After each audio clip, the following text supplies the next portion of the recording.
Tamil cinema ने जय भीम के जरिए दलितों के शोषण और उनके खिलाफ होने वाले अत्याचारों की दिल दहला देने वाली कहानी पेश की थी। इस फिल्म में अभिनेता सूर्या ने एक वकील के रूप में दलितों के लिए न्याय की लड़ाई लड़ी, जिसने दर्शकों के दिलों को झकझोर दिया।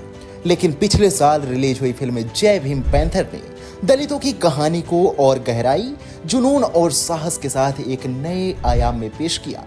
यह फिल्म न केवल दलितों के संघर्ष को दिखाती है, बल्कि यह एक क्रांति की लौ भी जलाती है। आज की वीडियो में मैं आपको दलितों के जमीनी संघर्ष को पर्दे पे दिखाने वाली बेहतरीन फिल्म जय भीम पैंथर के बारे में बताऊंगा।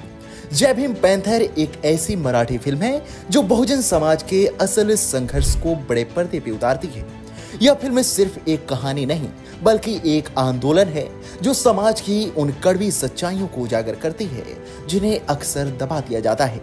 फिल्म दिखाती है कि कैसे बहुजन समाज को न सिर्फ आगे बढ़ने से रोका जाता है, बल्कि अगर वे तमाम मुश्किलों को पार कर सफलता की सीढ़ियां चढ़ने लगते हैं तो उच्च जाति के लोग और सत्ता में बैठे ताकतवर शख्स उनके रास्ते में कांटे बिछाने लगते हैं। यह फिल्म एक कदम आगे बढ़कर यह भी दिखाती है कि दलितों और बहुजनों के शोषण में सिर्फ कुछ उच्च जातियों के लोग ही नहीं, बल्कि राजनीतिक पार्टियां भी शामिल हैं।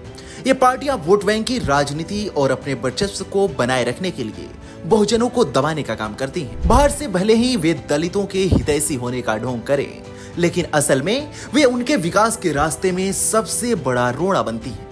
फिल्म जय भीम पैंथर 5 बहुजन दोस्तों की दिलचस्प कहानी है जो समाज की तमाम रूढ़ियों और बाधाओं को तोड़ते हुए एक संगठन की नींव रखते हैं। शुरुआत में उनके इस प्रयास का मजाक उड़ाया जाता है।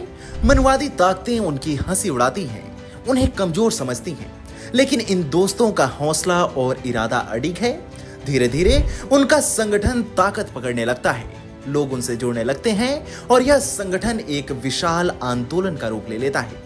लेकिन जैसे ही यह संगठन बड़ा होता है, सत्ता के गलियारों में बैठे मनवादी ताकतों की कुर्सियां डगमगाने लगती हैं, उनकी नींद उड़ जाती है और वे इस संगठन को नेस्तनाबूद करने के लिए हर तरह के हथकंडे अपनाने लगते हैं।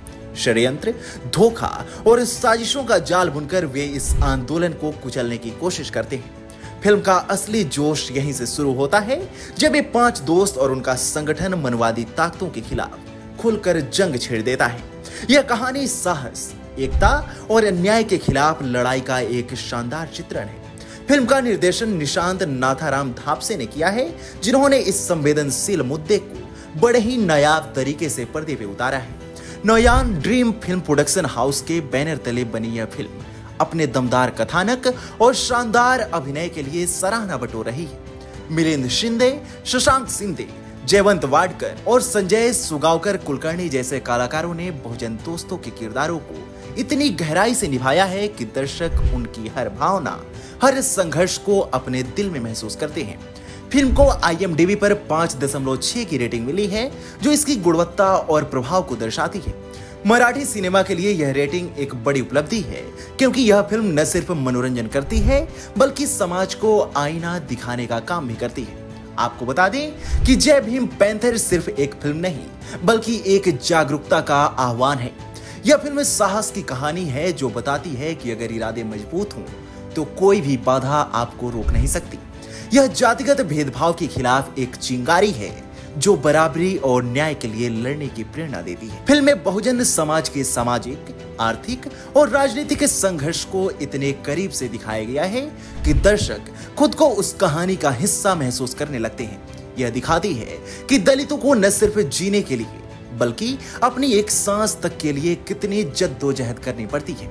यह फिल्म भारत में दलितों की मौजूदा स्थिति को एक कड़वे सच के रूप में पेश करती है, जो समाज की गहरी खामियों को उजागर करता है। जय भीम पैंथर की कहानी यहीं खत्म नहीं होती। इस फिल्म का दूसरा भाग भी जल्द आने वाला है, जो इस संघर्ष को और आगे ले जाएगा। हालांकि इसके रिलीज की आधिकारिक घोषणा अभी तक नहीं हुई है, लेकिन प्रशंसक बेसब्री से इसके अगले अध्याय का इंतजार कर रहे हैं। जय भीम पैंथर सिर्फ एक फिल्म नहीं है, यह दलित सशक्तिकरण और सामाजिक न्याय की लड़ाई का प्रतीक है। यह उन लाखों बहुजनों की आवाज है जो सालों से शोषण और भेदभाव का शिकार होते आए हैं। यह फिल्म न केवल मनोरंजन करती है, बल्कि समाज को बदलने का साहस और प्रेरणा देती है। आपने अभी तक यह फिल्म देखी है कि नहीं? हमें कमेंट सेक्शन में जरूर बताएं। साथ ही वीडियो को लाइक करें और चैनल को सब्सक्राइब करें।